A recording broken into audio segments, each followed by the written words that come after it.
tuning in to D4 Sports, Day Drinking with Don and Dustin. I'm Don.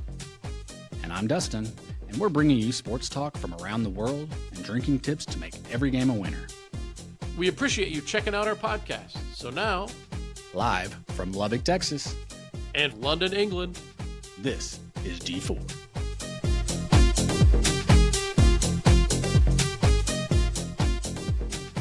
Welcome, everyone, to episode number 88 of D4 Sports Day Drinking with Don and Dustin.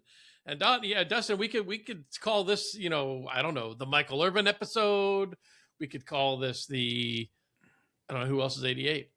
The CD Lamb episode. I don't know. I'm thinking Cowboys all of a sudden, but I don't know.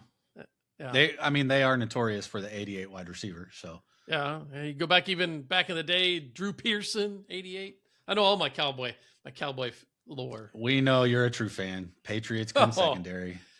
Yeah, well, when I was a little kid, I mean, it ended about age 8, but I did somehow like the Cowboys early, but I gave that up for the Raiders until they moved to LA. Good call. But Good yeah, call. well, hey, just win, baby. Just win. Well, Des Bryant too. Oh, right. It's another one. Yeah. Okay. Anyway, March the 18th, Wednesday, the eve of March Madness. I guess it's kind of going already with the play-in games, the first 4 nonsense, and just pick 64. All that is just teams complaining about not getting into the tournament. Yeah. Texas. Look. Well, yeah, I don't care who you are. If you're not good enough to be obviously in the top 64, I have no compassion for you. You know what I'm saying? I mean, if there's 8 teams, like in college football, when you only have 8, and especially when you have 5 conference champs, okay, I get it. There's some good 1-loss teams or whatever, right? But if you can't make the top 64, obviously, whatever. I mean, I'm with you on that. There are some automatic bids with the winners of the conference tournament. Sure. So there is that, but I mean, but it's also pretty rare. It's pretty rare for an undeserving team to win the conference. I mean, it happens, but not a lot. It does right? happen. I mean, yeah, it does happen. Yeah. So anyway, and hey, you know what? I mean, if you're the best team at the end of the season, and then hey, why not give you a shot, right? Yeah. I mean, Miami of Ohio lost in their well, we'll get to that conference tournament, so I'm just letting you know. Yeah, no, we'll talk about the madness a little more as we go on, but welcome, sir, March the 18th. I guess it's a spring break where you are, yeah, for a lot of people in America. Yeah, correct. Kids have no school. Nice. Yeah, do parents have no work? Oh, yeah, ever. Never mind. That's a different thing. Yeah. They don't really, I think we've talked about it here before. They don't really do spring break because they pretty much have not quite year-round school here, but it's much longer. It goes like September to mid-July. But then they have half term, they call it. In the middle of each of the terms, they get a week off. And so we already had our half term. But today has been the first truly beautiful day, probably so far in 2026 here in London. We got to, about 18 degrees. Which I'm sure is, in the 60s. Yeah, 65, 66. So, yeah, sunny, beautiful. Went out for a walk a little earlier. Probably go out again for one because it's getting light a little later. Daylight savings time still hasn't started here yet for us. So we got another week until we actually start getting long days here. But, yeah, good day here. Good day all around. How about you? Oh, it's great.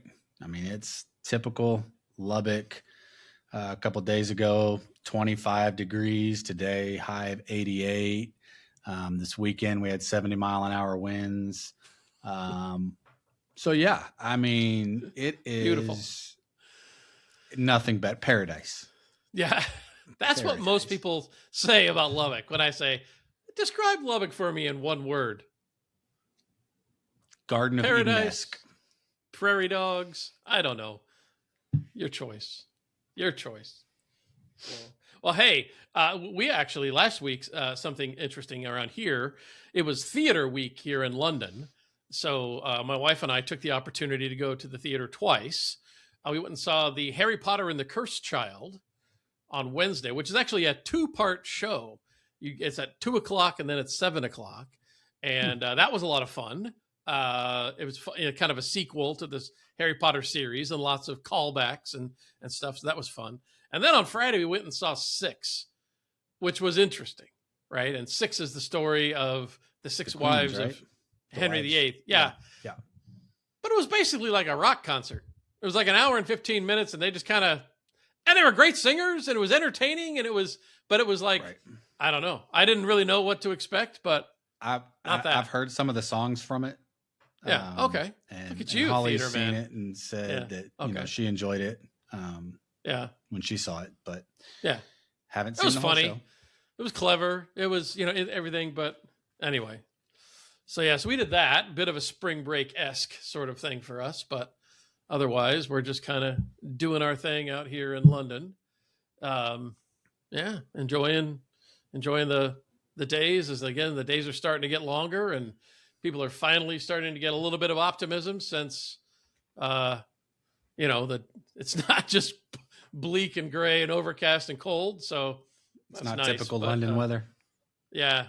You know what? That was the same way in St. Louis. I mean, February in St. Louis was always rough, and spring break always right around mid to late March. It was like everybody in the world needed it, which is why everybody went to Florida. And it's very much the same here. It's just a little different with the way the school calendar falls, but anyway, good to see spring coming back. Trees are starting to bud, flowers showing up, all the stuff. Tumbleweeds are starting to blow. Oh, sorry. Wrong place. No, we haven't seen many of those yet. So, anyway, all right. So March the 18th, we got a lot of sports stuff happening. Obviously March Madness, we are on the doorstep. Hopefully all of our listeners have joined. Even though I've posted 3 or 4 times on social media, I've had at least 4 or 5 people reach out and say, "Hey, what's the link?" So I've sent that out a few times. Which is the people that listen, 4 to 5 people. Right, it is. It was John Woodard, Chris Bowers, Mike Falls, and then Mike was like, "Hey, can you check to see if my entries are in?" I'm like, "Come on, Mike, what are we doing here?" I'm like, my friends that don't listen, I just went ahead and sent them the link anyway. So there you go. Yeah. Well, and the one thing, Mike, no, he and his buddies, you were. I know you're going to be watching the tournament and whatnot, but Mike and his buddies are going up to a cabin up in the mountains for like a March Madness, watch weekend. So that sounds like a lot of fun. So it's very similar to what I'm doing, but yeah, it's all right. I guess we'll see. Maybe you can report on that next week when you get back. I'll give you some insight. We'll see how we do. So, well, in the spirit of that, why don't we jump into drinks for the week? And by the way, my wife offered a San Pellegrino for me for the show, or a zero alcohol Corona, both of which I have passed on for the record. But yeah, it's my shocked face. Yeah, indeed. Why don't you lead off this time? What do you got to drink over there, sir? What are you drinking? So I'm nervous about half the time when I try a drink. And this one, well, and for good reason. if not more than half the time. Yeah. This one is called Better Booch, so I get kombucha, right? All right. Pineapple spice tepache kombucha. What's tepache? I don't know. Maybe I'll Google it later. Pineapple, cinnamon, pu'er, Pu'erh, pu'er, tea. Oh yeah, sure. Yeah. There you go. So that's pineapple spice to Better Booch. Here we go. We'll see if it's better. Here we go. Booch. I mean, I could see how like a chili pepper and pineapple might be all right, but you don't smell. Just go. I'm gonna go anyway. I know you are. And that is cinnamony. Oh, it's not good. And I like cinnamon. Oh, It's like big red gum with a shot of pineapple or something.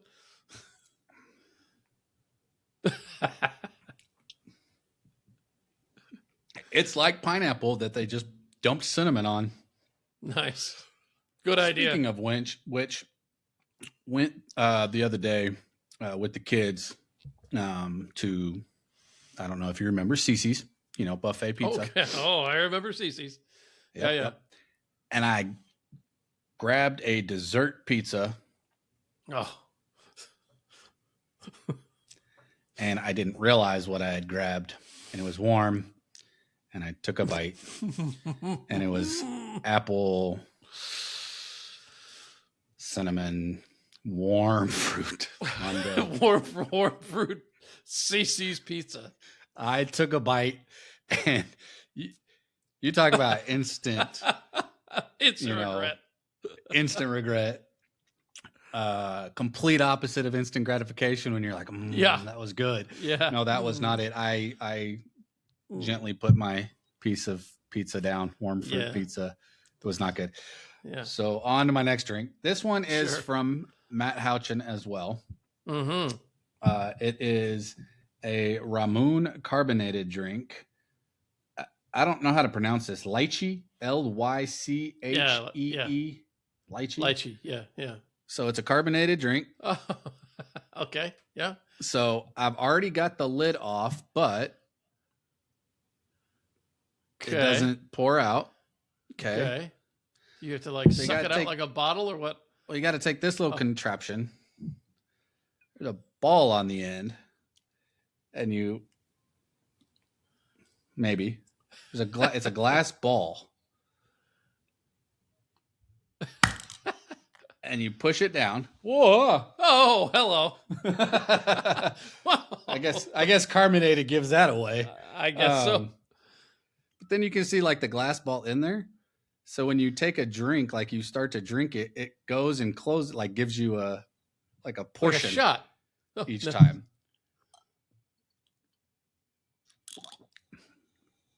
That's not bad. That's not bad. I've had worse, like pineapple spice. Yeah. So nice. Well, and if none of those were going to work, I've got my coffee. So there's that. We are a little later in the day for you this time. So, right, it's only, what was it, about 10:30, 10:45 there your time? Yeah, 10:45. Right. So, yeah. I bought a new coffee the other day, flavor to try. It was called Snake Bite. Ooh. And it was supposed to be, caffeinated, get you going. And it's the worst coffee I've ever had. Nice. It tastes awful. All right. So, like I normally do, I'll finish it and not buy it again. There you go. Well, I have a couple of more Hungarian entries. I've got another Palinka. This one is... I always like olive oil. No, it's aged plum. I'm just saying, you could pour that on a pan. Yeah, I don't think you want to do that. Aged plum Palinka. Gonna put that there and there, and it's just wild when you have these aperitif things, and this is a full on 40% alcohol. So,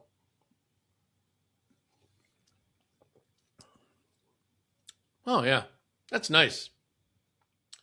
Yeah, that's. Would you say it's similar to spiced pineapple? I don't think so. Oh, it almost. That's interesting. That I'm not sure. It's almost like an aged rum, like a spiced rum kind of thing. Oh, spiced plum.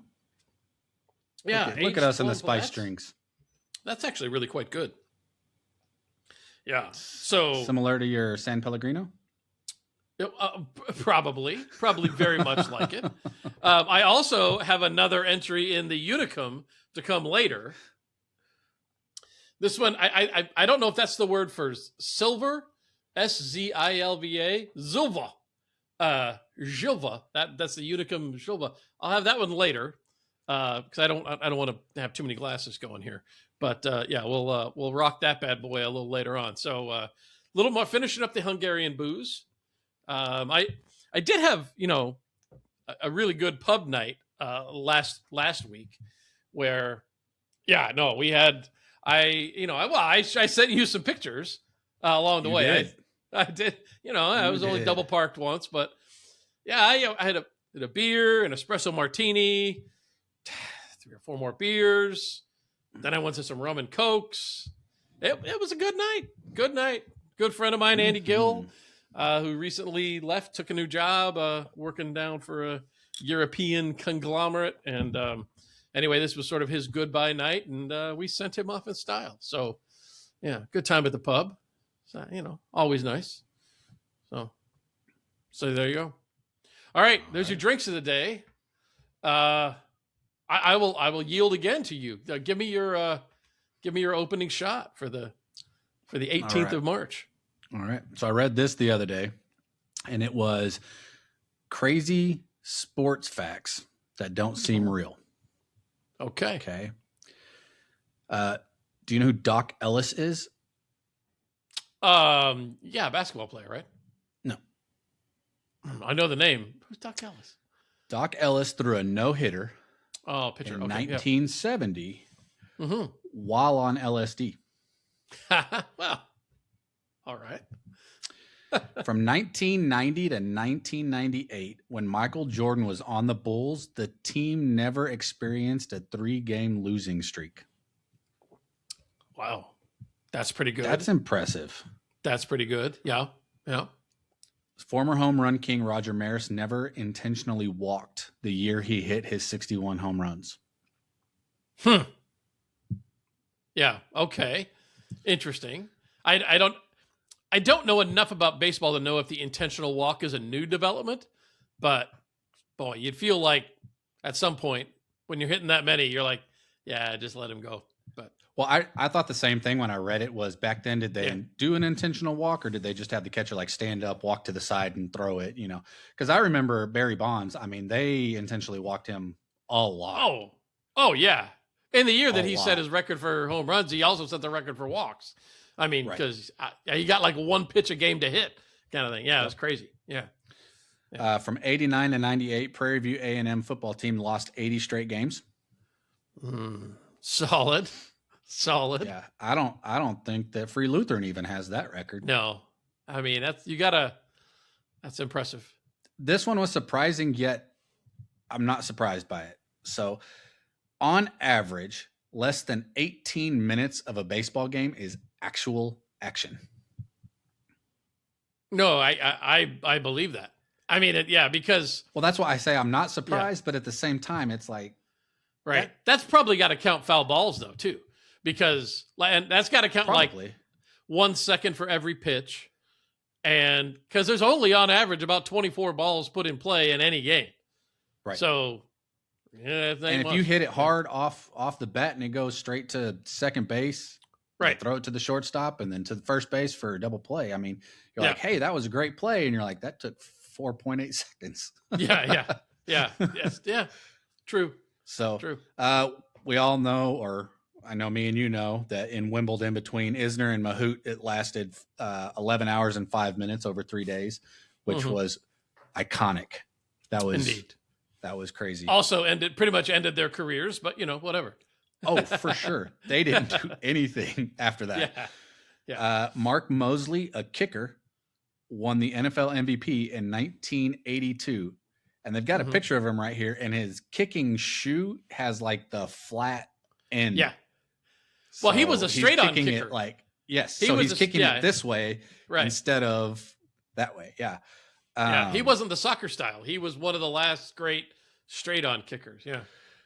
So this next one is very much, I mean, this goes along with the pitchers that we have nowadays in how they pitch and things like that. On August 24th of 1919, Cleveland pitcher Ray Caldwell was struck by lightning during a game, knocked unconscious, then got up and finished the inning and earned the win. So, yeah, pretty much the way pitchers pitch today. So I'll give you just a couple more. If Wayne Gretzky had never scored a single goal, he would still be the NHL's all-time points leader with his assists alone. Yeah, that is insane. Yeah, that's the one thing. I mean, Ovechkin, right, just broke his goal scoring record, right? And that, but yeah, Gretzky had he 850 goals or something like that, and then 1,800 assists. I mean, it's some ridiculous number. It's truly amazing. Yeah. Okay. Until 1991, soccer was illegal in Mississippi. Should be still. Former MLB catcher Harry Chitty is the first player to be traded for himself. Baseball umpires are required to wear black underwear just in case they split their pants. 2 more. Brandon Ingram is the only player to ever hit a game winner over a player he shares a baby mama with.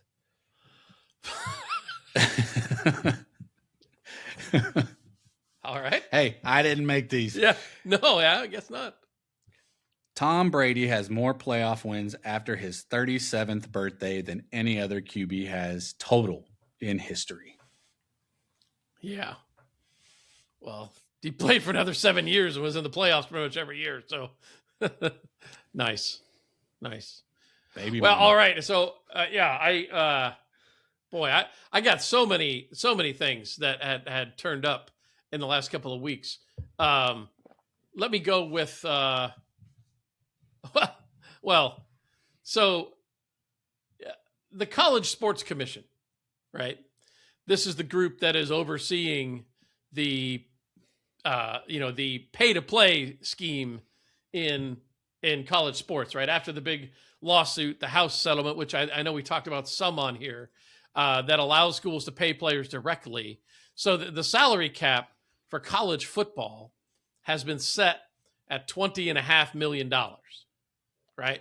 So that's the salary cap for the college football team, $20.5 million. Well, third-party deals, that is your corporate sponsored NIL deals that are coming in that still have to be approved, have apparently blown through all expectations.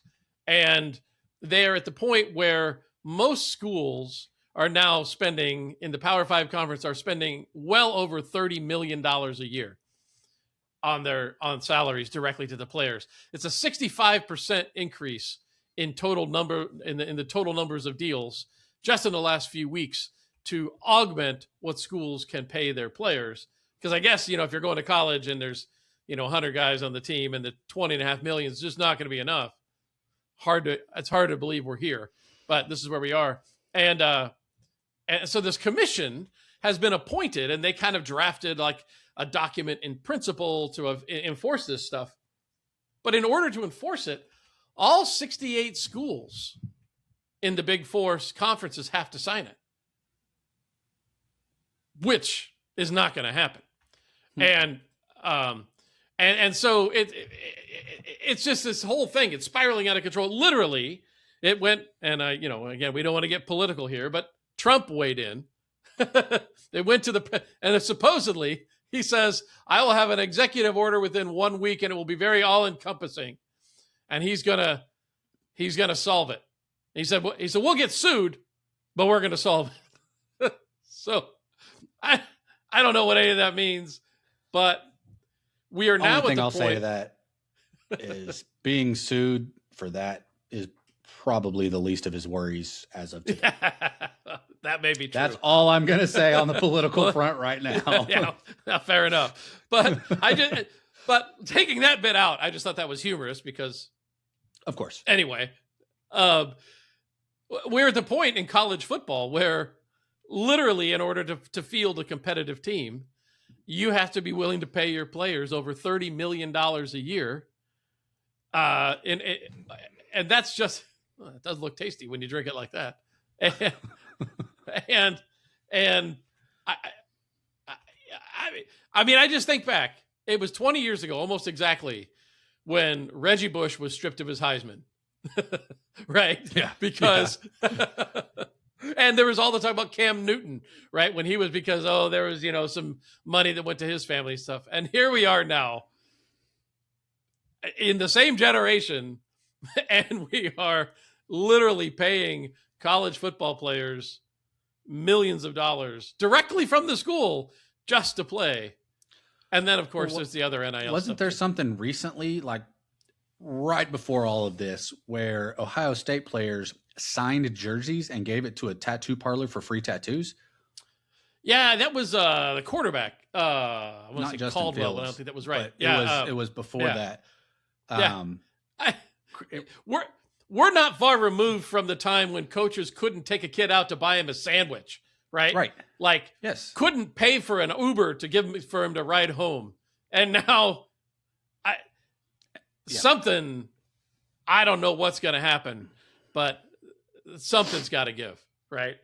Something's got to give in all this. And they're going to have to figure out something, because we've already got $30 million a year payroll salary caps for college football teams. A year after they finally started it. I mean, I've got some good money figures for you later in the show, and we'll get to. But for now, we'll leave it right there with our opening shots for episode number 88 on D4 Sports.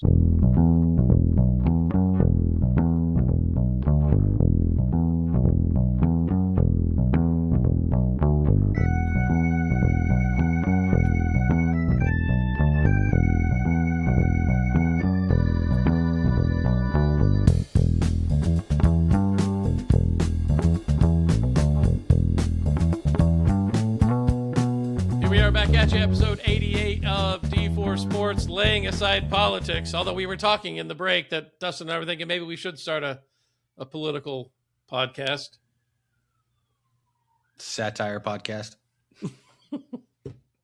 Hey, listeners, weigh in on if you think we should do that. But here we are. That would be something. That would be something. But here we are, time for the D4 business. And I do want to throw in a few other personal bits, before we get into D4 business. And I just have to put this one in because I feel like I have to. We were doing this thing at work, this really, frankly, ridiculous exercise. But we're trying to scrub up new business, because that's what we do. I work in basically technical sales, and we're trying to get new business, and we're working with the sales guys, and they're like, yeah, we got this new tool to help you kind of do it. It's called the Strategic Targeting Dashboard. And within 5 seconds, we all went, STD? You named the tool STD? It's very catchy. Infectious. I'm not going anywhere. I'm going to keep my mouth shut. That's a good part of working right there. So let's jump in. Millwall. Yeah, that one hurt.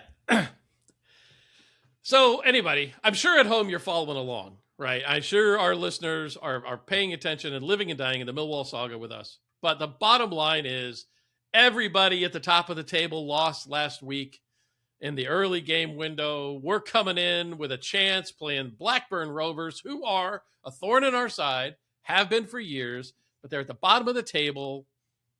We're coming in, we're playing them at home. If we win, we go to second place alone. First half is a pretty ugly draw. We score in about the 5th or 6th minute in the second half to go up 1-0. And then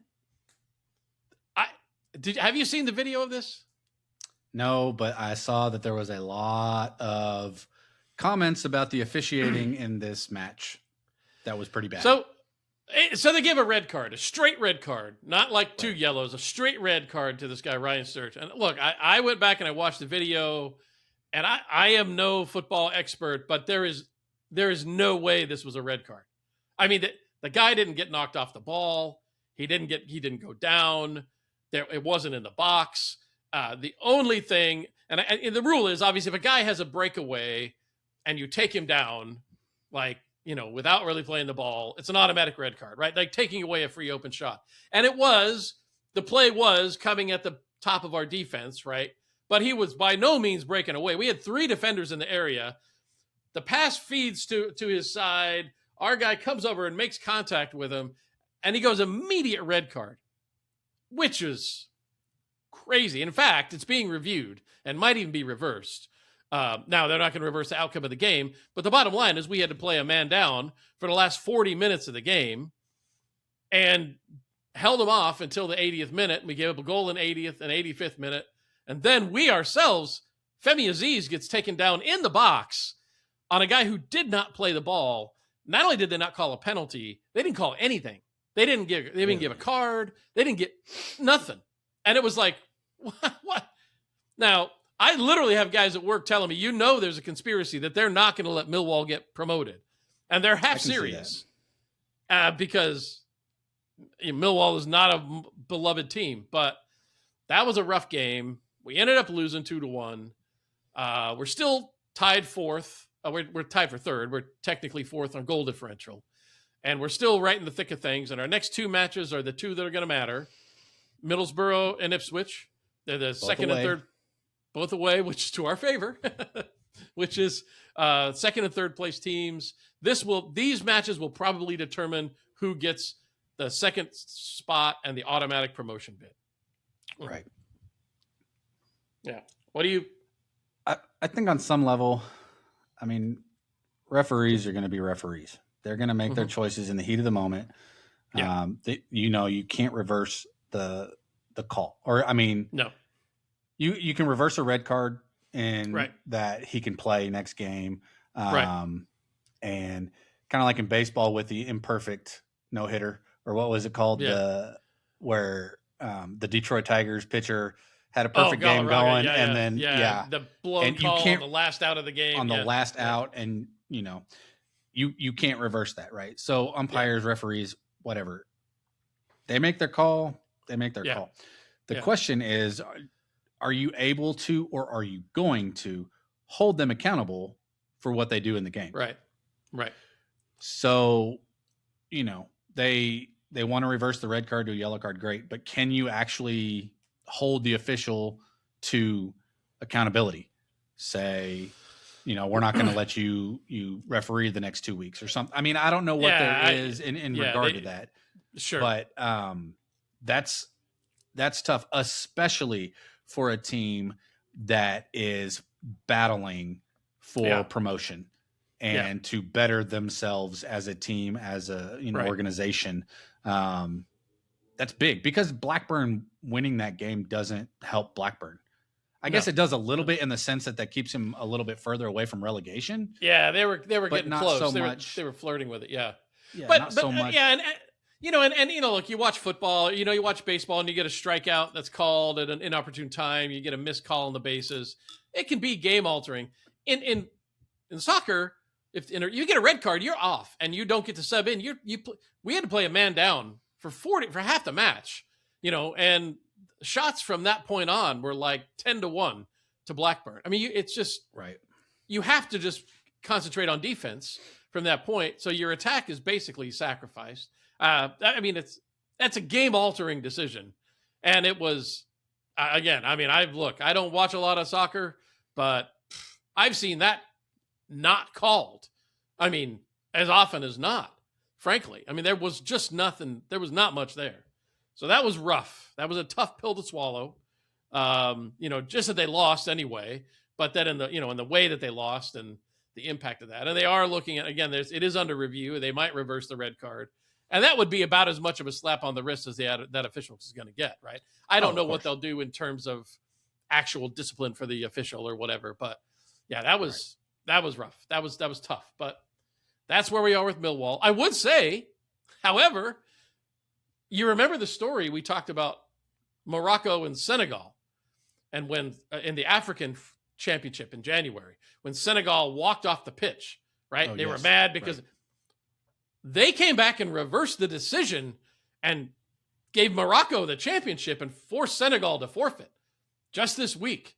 They literally reversed the outcome of the game and said, nope, because you've done that, you forfeited. And they took the trophy away from Senegal and gave it to Morocco, which is pretty wild in its own right. But, yeah. And just real quickly, as much as Millwall gets a bad name, there was a game down in Brazil between Cruzeiro and Atletico Mineiro. 13 red cards in the match.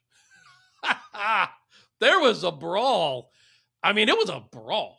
I mean, some guy came in and charged at the keeper, drove his head into the bar, the crossbar. It was hockey for a while, and that was fun.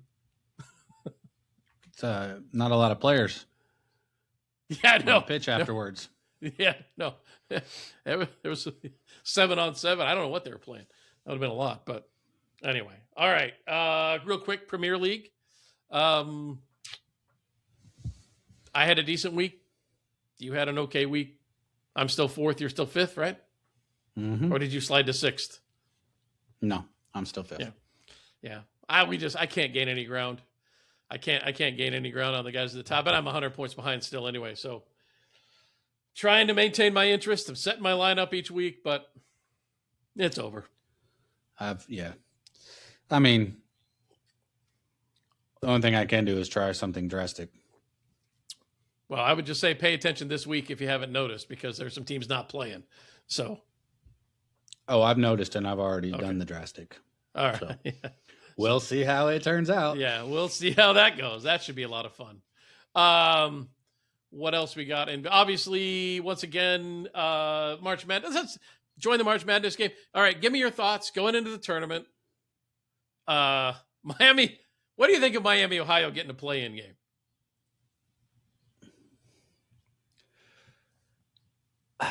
As an 11 seed, right? Yes. It was a play-in to be an 11. Yeah. What did I say that they would be last time we talked? No, you were right. And especially since they lost the first round of their conference tournament, right? Yeah. That's bad. I don't like them in the playing game. If you're gonna give them a 10 seed, man. If you're gonna put them in 11, give them a 10 seed. Get them in the tournament. Yeah. That's kind of Bush League, in my opinion. Yeah. Because really there's no difference. I mean, if they play, last night you had Texas and North Carolina State, they're not going to beat either one of those. Yeah. Right. Well, here's my thought again. Like we talked about last time. If they're a Division I team, right? If you go undefeated in Division I basketball, I get it. You didn't win your conference tournament, and you're obviously. But if you're considered Division I and you win all of your games, how do you not get a spot in the tournament? Right. Right. I mean, if you can go 31-0 in Division I and not get in the tournament, or be for the fighting for your life in the tournament, then that's essentially we're saying, well, you're not really Division I.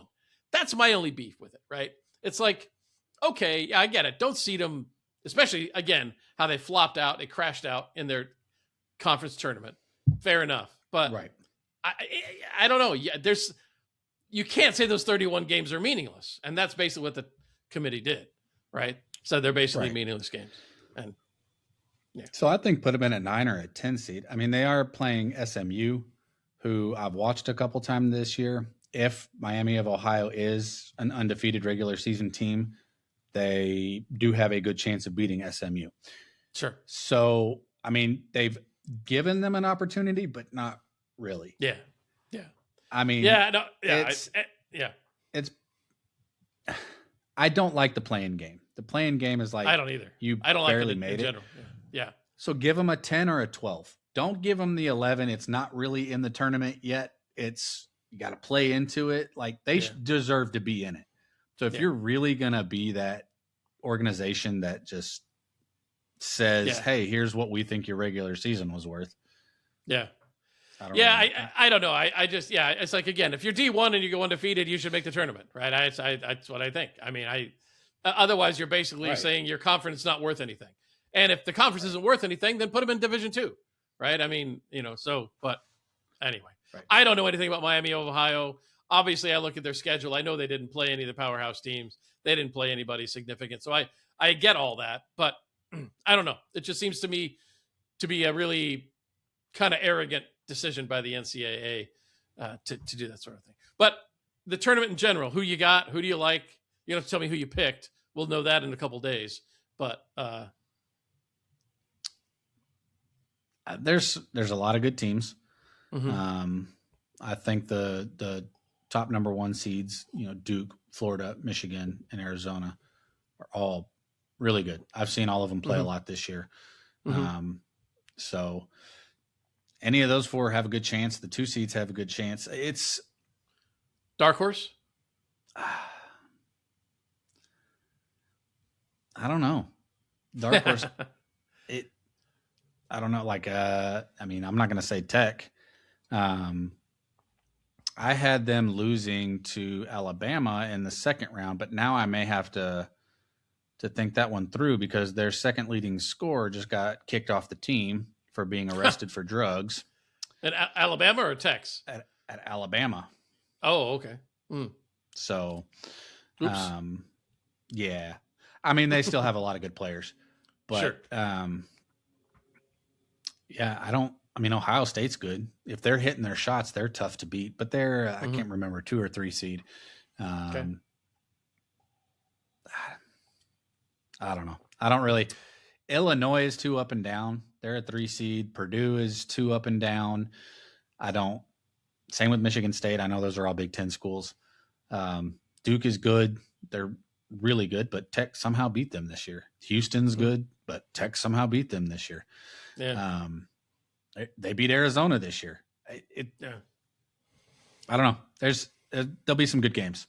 Yeah. I think my thing with the March Madness is I agree with Colin Cowherd, which I don't always agree with Colin Cowherd. But he's like, you know what? First day, Cinderellas are great. Like you're okay with a couple upsets here and there. But when there's 8 teams left, maybe even 16, you want the best teams playing the best teams. Yeah. Yeah. I mean, it's not as fun to watch, back in the day. I had a buddy that played for George Mason when they went to the Final Four. Yeah. I don't necessarily want to see George Mason playing LSU. But it happens. Yeah. So I still want to see the big teams playing each other at the end of the day. Nice. I did see a couple of fun facts, not a fun fact, I guess. This is a bit of more of a stunt, really. It was for a pit game. I don't remember who they were playing, but the other team's shooting free throws, and the entire stands go silent, and one guy stands up and starts singing, and he starts singing "Iris" by the Goo Goo Dolls. And I don't want the world to see me. And he's just like shouting it out. And he sang a couple of other songs too. And I was like, okay. And I guess I saw the comments, and social media spoils everything. It was not the first time, but I was like, but funny, right? I mean, like, that's pretty funny. Of all the things you can have to be distracting, that's a pretty good one. So I did see a bracket that if you want to do your bracket and who advances based on how many times that school is mentioned in the Epstein files, UCLA will win their national championship this year. That's all we need. I don't know. We've gone political. That was a mixture. Fair enough. Real quick, the World Baseball Classic, sticking on the political theme with Venezuela taking out the USA. Their anger. They took out their anger. A little bit of a coming back at you for that one. And of course, I don't remember the name of the Team USA's coach, but when they were in the round robin game, and he didn't know like that they were potentially facing elimination when they were playing, when they'd lost to Italy, right? And then Mexico won that game, they'd have win, and the U.S. wouldn't have made it out of the round robin group. And apparently the manager didn't know that. But I saw something yesterday. They had like a mock interview with the head coach after last night's game. It was a tough game, but they're up 1, but I think we've still got a good chance. Thinking it was a series. Funny. But even better than that, Team Italy, who, by the way, has no players actually born in Italy, which was great. But I think they win the whole thing for doing espresso shots in the dugout after home runs. I don't know if you saw this. That's probably not why they didn't beat Venezuela. They were too shaky from all the espresso shots they took over the whole course of the World Baseball Classic. But I gotta admit, that's pretty awesome. Hit a home run, guy comes to the dugout, gives you the espresso shot. One guy had 3 home runs in one game. Oh boy. He was Yeah. shaking. He was. He was shaking. One other thing, and this this comes from the listener John Woodard, who he has a wiener dog, a dachshund, a long-haired wiener dog named Stan, after Stan Musial.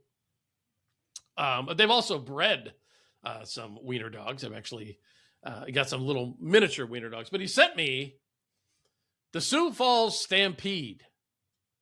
The Sioux Falls Stampede, a minor league baseball team that they have the Fighting Wiener Dogs night. And their jerseys are the Fighting Wiener Dogs. And they have all these events.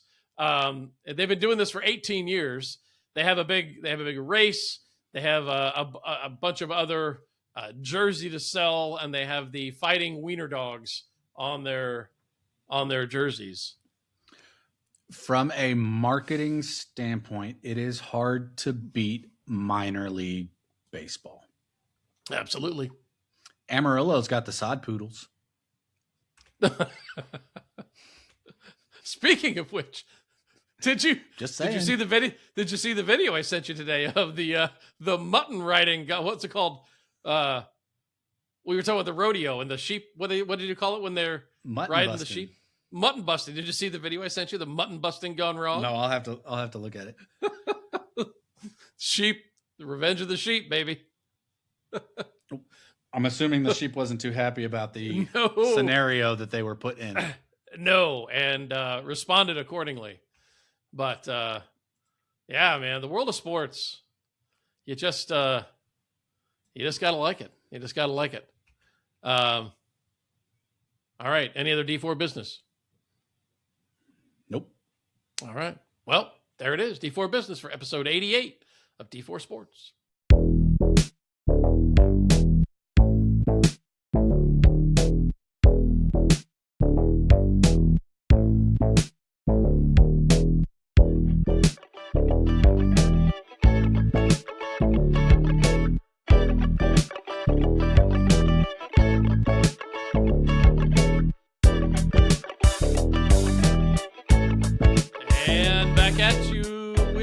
Roundup for episode number 88 of D4 Sports. And Dustin, let me start with this question for you. What does 83 mean to you? It's a good question. Is that how we name the Bam Emerald Lagasse? Bam Abadayo? Oh yeah. 83 points. 83 points. Second highest scoring total ever. Beats Kobe. What do you, I mean, it's just Wilt and Bam. What do you think? You could have given me about 30 guesses if you were to say, who do you think scored 83 tonight? I may have gotten Bam Adebayo on 28. Maybe. Oh, come on. I don't think so. Yeah. Maybe. Me? Okay. Yeah. I know. All right. Well, players maybe. Okay. All right. But when you shoot 83 free throws, you have a good chance. I mean, 40 of 40? 36 out of 43. 43. Yeah. 36 of 43. That's a lot of free throws. Set a record for that, too. And 43 shots from the field. 20 of 43. I mean, he had a decent percentage. Well, yeah. So I went and I checked it. I went through the shot he was 10 out of 15 in the first quarter, and had like 31 in the first quarter, and was on fire, totally on fire in the first quarter, and really throughout the first half. He starts to fall off in the second half, and basically, once he hit 60, Spoelstra just fed him, and he was throwing up bricks. He was 7 of 22 from 3-point line. And, I mean, he took 22 threes and 43 total field goals. So, yeah. I mean, and they're playing the Wizards, who are one of the worst, and the Wizards didn't play defense. I mean, they just tried to foul him, which obviously, again, you do. But I don't know. I mean, he scored 83 points, right? But That's hard to do. Yeah. You kind of want to put an asterisk by it. But to be fair, in the fourth quarter when Kobe scored his 81, they were feeding him the ball the entire quarter. Yeah, okay. But so here I went and I compared. In Kobe's 81-point game, he was 19 of 20 from the free throw line. Okay. Mm-hmm. He was 7 of 13 from the 3-point line. So he had made as many threes on 9 fewer shots.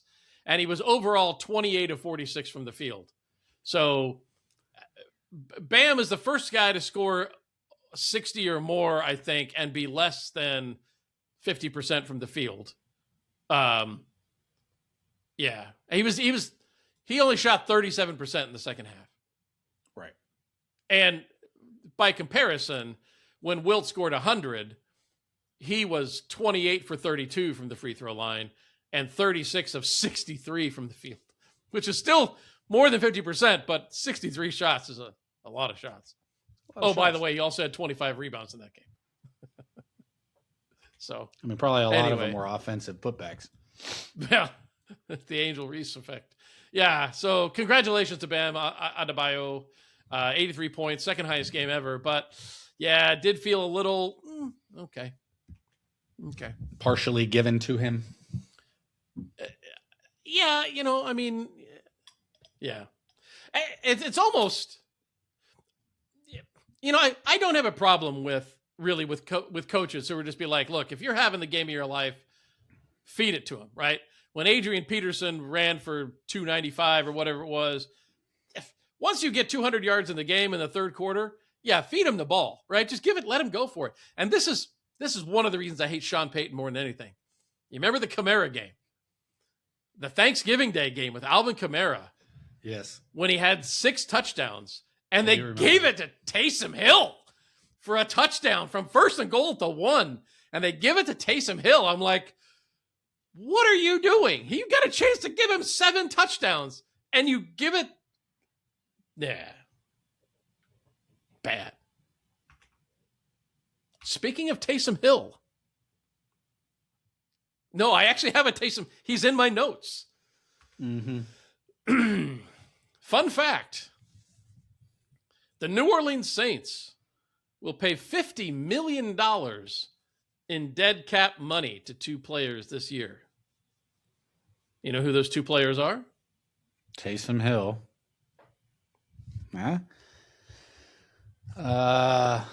Spencer Rattler. Derek Carr. Oh. That is dead money. Yeah. Between Derek Carr and Taysom Hill, they're paying $50 million in dead cap money.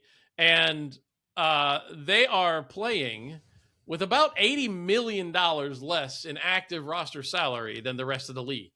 They have over $100 million in total dead cap money this year. That is, and for those who don't know, dead cap money is money owed to players who are no longer on the team based on their salary structure. The average club in the NFL this year, coming into 2026, has about $20 million in dead cap spends, right? That is money they give into contracts, guaranteed money to guys who they've either cut or traded or have retired or whatever. The Saints have over $100 million, but they're not even number 1. You know who's number 1? Seattle. Oh, no. Miami is, yeah. And I just saw this. I saw this today because I was looking at the numbers last week, and Tua's not even he's not even figured in here yet. Jalen. Tua, the Dolphins. Okay, so the total salary cap money for this year is up to $301 million, right? For each team. That's the salary cap total amount you can pay players. The Miami Dolphins are going to be at $155 million in dead cap money. They literally have half the money to field a team that almost every other team has to play with. And since they just traded Jalen Waddle and they cut Tyreek Hill, $55 million in dead cap money going to Jalen Waddle and Tyreek Hill, 2 starting wide receivers who will not be playing for them. So I went and checked. Do you know what the total salary cap expense for the New England Patriots for why their wide receiving core will be this year? Their whole The receiving entire, all of, I think they've got 6 wide receivers on the roster right now, right? Because they just signed Romeo Dobbs, Kayshawn Booty, Demario Douglas, Efton Chisholm, a couple other young 45. guys. $25 million. Their total salary cap going to wide receivers right at this point is $25 million. That's less than half of what the Miami Dolphins will spend for 2 guys not to play at the wide receiver position this year. Interesting that you named the Seattle Seahawks last year, because last year, you know how much dead cap money the Seahawks had? I don't. $483,000. Russell Wilson. No, that's gone now. That's off the books. Yeah. The Tampa Bay Buccaneers were the best. They only had $253,000 of dead cap money. Again, the league average is $20 million, right? Yeah. They only had $253,000. The Seahawks are at $483,000. The Saints this year are coming in at $107 million. Yeah, I was going to say, if you have a team at 250,000 and your average is 20 million, somebody on the other end has an astronomical number. You know who's getting GM of the Year award. That's what you got. You got a guy who's actually managed your contracts and not right, because the Dolphins are dead. I mean, they're dead for at sure. least 2 or 3 more years in the water. There's dead in the water. All right, NFL free agency. Talk about it, Rick. What are you most excited about, interested in after the free agency moves? Oh man, let's go Chiefs, man. Okay, yeah. Not really, but it'll be interesting to see. Kenneth Walker, Super Bowl MVP, is the new running back of the Chiefs, and now you've got Justin Fields, who can't throw it at all, but he can hand it off. Going to the Chiefs as well. So, I didn't see that. Really? When did Fields go there?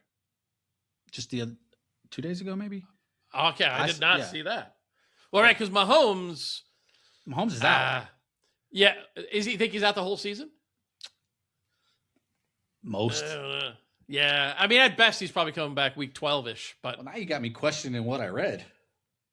No, I mean, it's possible. I mean, I haven't seen a lot of news the last couple of days. But yeah. Justin Fields to the Kansas City Chiefs. Okay. I kind of like that move for them. Because the Jets pay $7 million of the salary. Yeah. I mean, look, Fields is not a bad backup. I don't know who else they're going to start. Who else have they got on their roster at this point? I don't even remember. Travis Kelce. Yeah. Okay. He came back. Xavier Worthy, Rashee Rice. Yeah. No. I mean, quarterback. Because their number 2 got hurt, right? And they were playing nobody at the end of the season. I can't remember. No offense to the guy who played, but I don't remember his name. Right? Okay. Yeah. By the way, I've moved on to the Unicum. Very nice. No. Yeah. This is something you drink and you hope it's healthy for you. I mean, I know it's not because it's alcohol, but like it's so medicinal. You're like, I hope it does something for my insides. It does something to your insides. Yeah. So I think the biggest story was Max Crosby, right? And you get the blockbuster trade. The Baltimore Ravens sign Max Crosby, and then they back out of and the Raiders just posted on social media, point blank, the Ravens have backed out of the trade, right? Mm-hmm. Now, it comes down to the physical, right? And that's basically, think of it this way. The physical, passing the physical in any trade in the NFL is like the home inspection clause when you're buying a house, right? Correct. You buy a house and you can come back and you do the inspection and you're like, yep, nope, sorry. The foundation's cracked. There's termites. I ain't doing it, right? And that gives you your out card, right? If you can't come to agreement on that. This is basically what happens. But everybody knew that Crosby had an MCL tear at the end of the season and that he just had surgery less than 4 months ago, right? So anyway, so they make the trade, and it was it 2 first-round picks? I think it was 2 first. Yeah. And then they back out of it, which, I mean, that impacts so many things, right? It impacts not only what the Raiders have and what the Raiders could have done and moves they might have made or other trades they could have gotten and what now they're going to get for Crosby as they go to trade him, but also what the Ravens would have then done. I mean, there's so many ripple effects in that. And then, of course, the Ravens went out and got Trey Hendrickson, who was arguably the second best edge defender. So they kind of patched the holes a bit. But I still don't think, I haven't seen Max Crosby traded. He's still on the Raiders, isn't he? I haven't seen any other news about I believe he's still on the Raiders, yeah. Yeah. Yeah, that was wild. You don't see that very much. You don't see that very much. But no. I will say, Max Crosby fits the mold of a Raider almost more than anybody else does for their team. Yeah, that might be true. Yeah. Yeah, and look, the Raiders have a lot of draft capital. They got another, I don't remember who's the new coach is. They got another new coach coming in. I don't know. Again, I was a fan of the Raiders as I was a little kid. I still have a soft spot in my heart for the Raiders. I would love to see them. I think the NFL's better with the Raiders good. But boy, I don't know. It's just been such a long time, as my brother can attest. But Clint Kubiak. Oh, okay. Interesting. At least that's a forward-looking choice, right? Because I forgot his name. Who did they have last year? They had Pete Carroll. Pete Carroll, right? Who was 70 or something, right? I mean, Pete Carroll was not a long-term answer, but obviously couldn't come in and right the ship and make it good. So Clint Kubiak, that's a good. I like that for the Raiders. That's somebody who I think they're going to go for. I did have really a fascinating stat.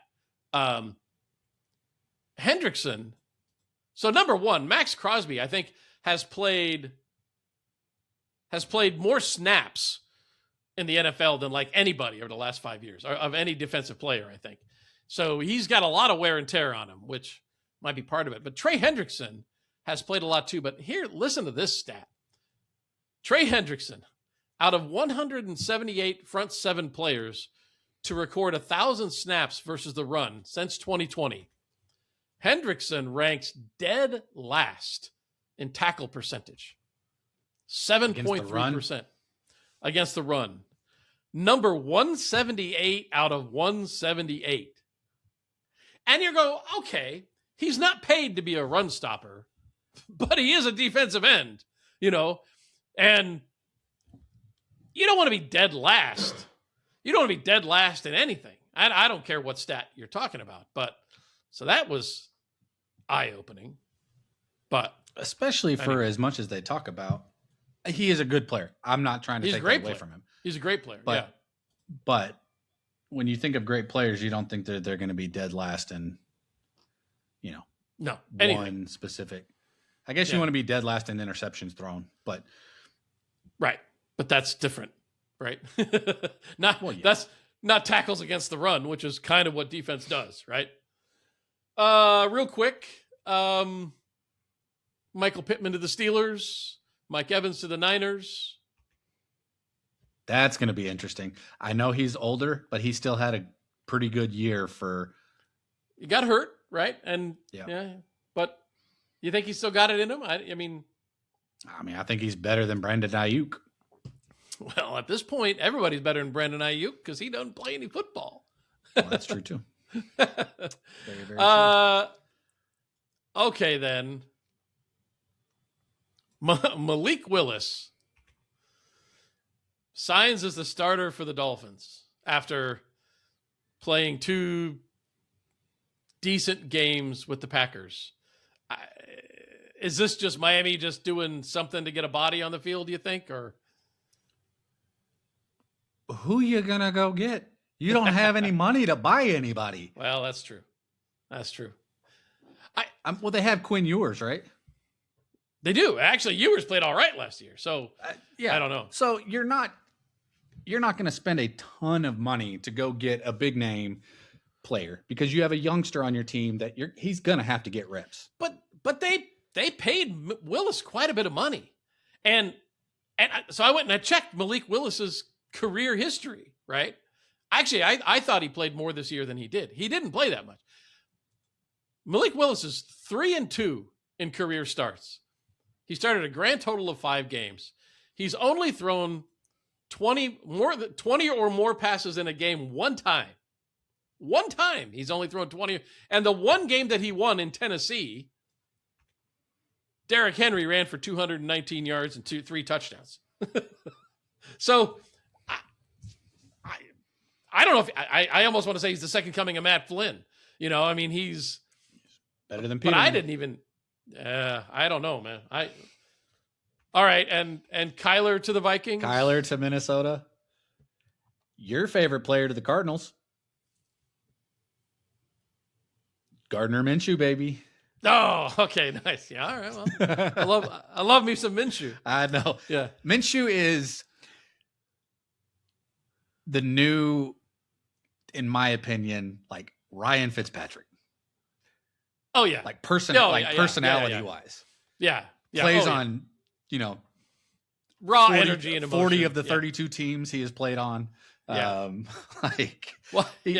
He's a fun guy, and Fitzpatrick is a fun individual to watch. Yeah, absolutely.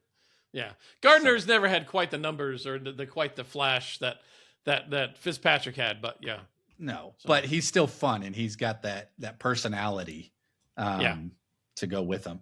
The Jets have the best quarterback since they had Geno Smith last time.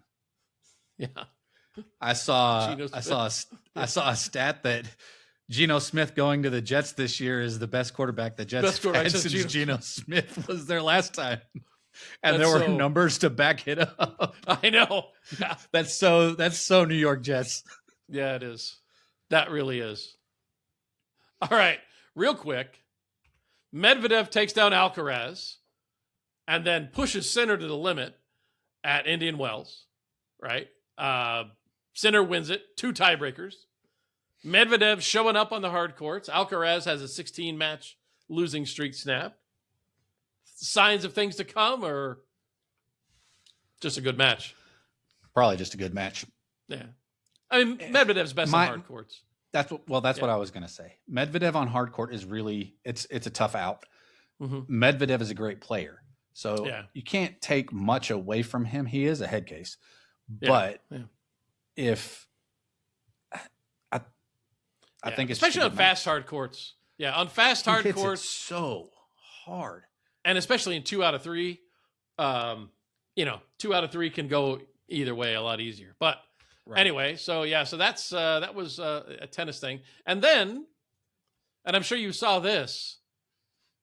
My favorite player, Shai Gilgeous-Alexander. He also is now in the conversation with Wilt Chamberlain, and I'm sure you saw why. That is hard to do. Oh, 126 so hard to do. 26 consecutive 20-point games. And I read the story on this and how Wilt had 125. So Shai breaks his record at 126. Right.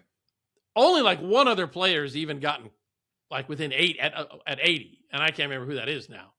Like even Jordan, I don't think got more than like 50. So you're talking crazy consistency. Now the beauty of, and again, you go back to Wilt Chamberlain, and I really wish that Wilt Chamberlain had played in another era, right? To see how great he really was. Personally, the era I wish he saw him in was the Patrick Ewing, Hakeem Olajuwon, early absolutely. Shaq, like that era. For bigs, that's the era. Like that right there is what you would want the big older guys to see what they could do. Wilt, Kareem. Yeah. Well, Kareem's later. Kareem was on the tail end of that coming in. Yeah. But anyway, like Wilt Chamberlain had 125 and then had it broken in a game where he got a technical. He got thrown out in the first quarter on 2 technicals, and then he had like another 92 in a row. So he literally almost had like 250 straight kind of thing. Laying him aside, Shai is the only one close to it. At 126, and I think he got a couple more. I think he's at 128 now, it's just wild. It's just wild. And actually, I saw the breakdown of him, and the really interesting thing of him is that his scoring is pretty even in the paint, from the 3, and from the line. So a far more balanced breakdown than anything else. And he's so proud of me here. I have another NBA stat for you. It's my third NBA stat in this section, Destin. We're on track. We're on track to have potentially 3 60-win teams this season.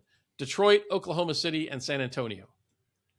Do you know when the last time there were 3 60-win teams in the NBA was? No. 2008, 2009. The last time. And we've talked about the haves and have-nots, and I think this is just another symptom of it.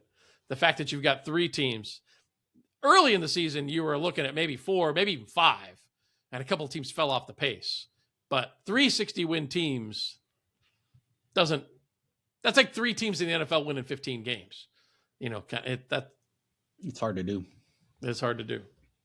So Sunday night, Shai Gilgeous had 20. Okay. Yeah, I saw he just barely got it. Yeah. And then last night he was close to, I think he had 40. just barely over the cusp. Just snuck under the line. So, all right. Anything else for the sports roundup? Nope. All right. Nothing. And with that, we'll call it for episode 88.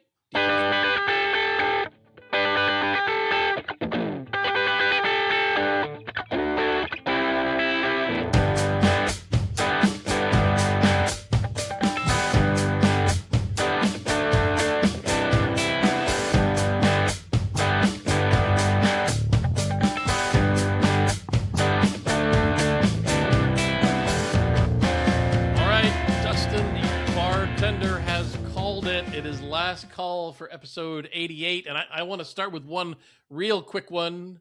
We talk about running and how much we love to run, how much we're just committed to getting out there and pounding the pavement. I don't know if you saw this, but Jacob Kiplimo set the new world record for the fastest ever half marathon.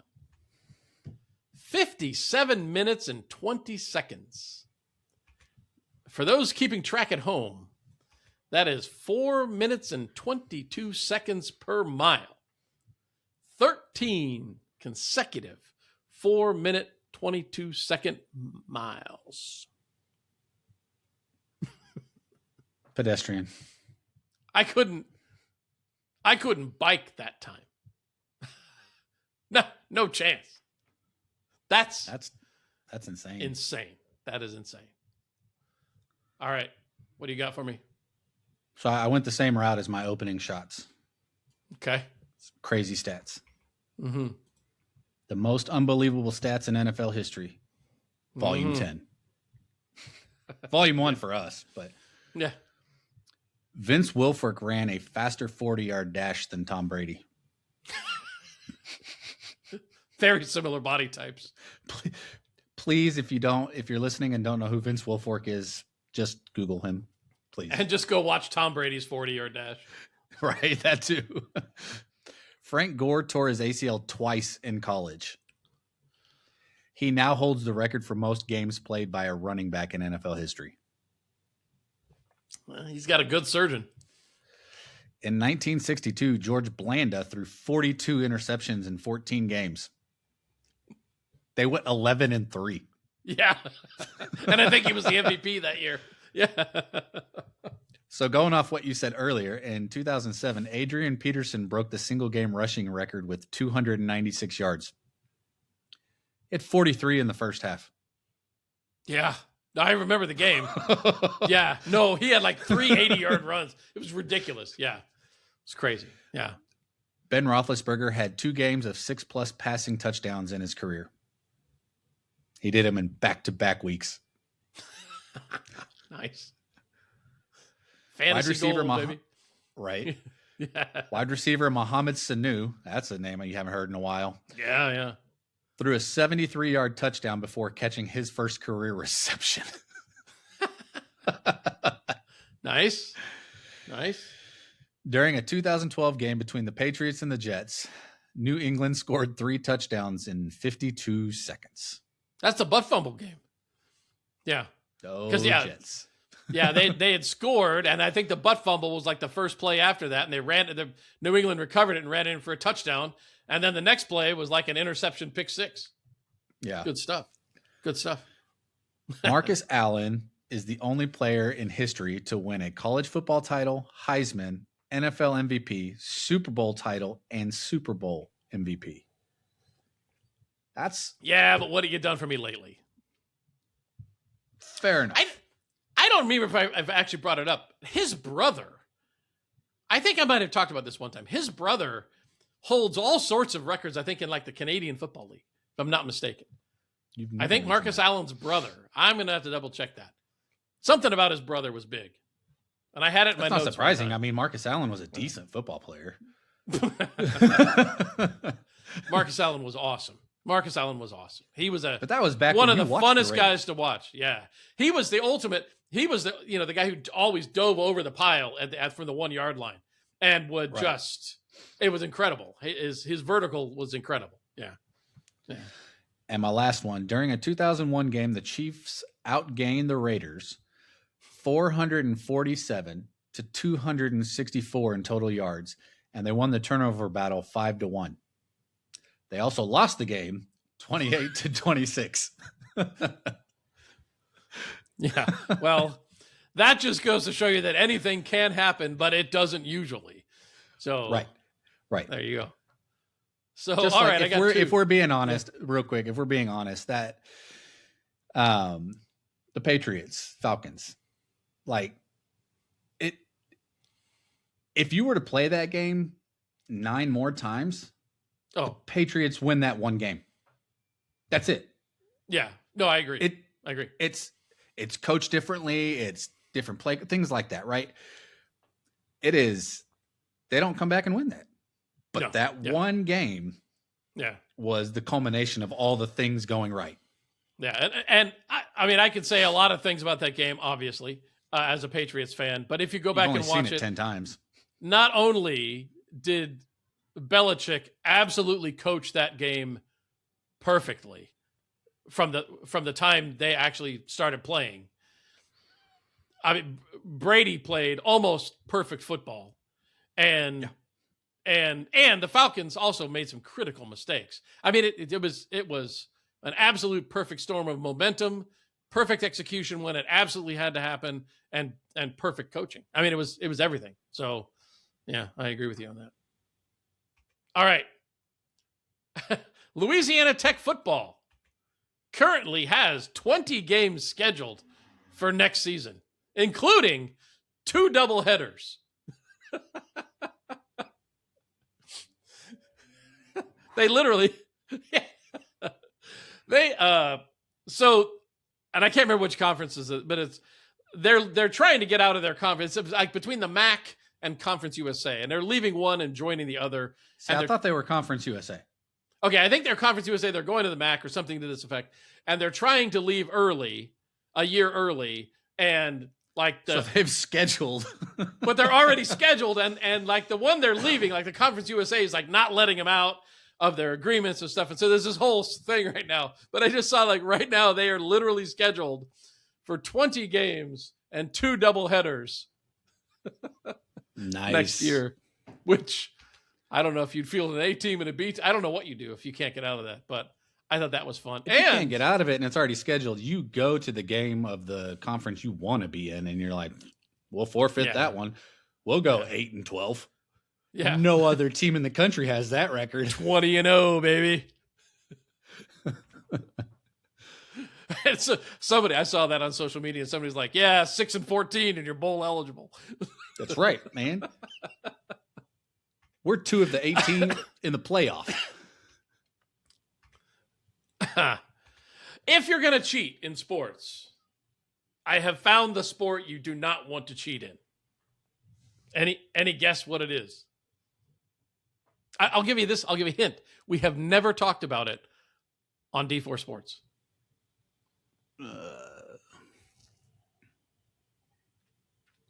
Taekwondo. Good guess, but no. Fishing. Sport or leisure activity? Well, no, come on. I mean, sport fishing. I mean, all right, look. If bowling is a sport, fishing is a sport. All right. No. Just bear with me here.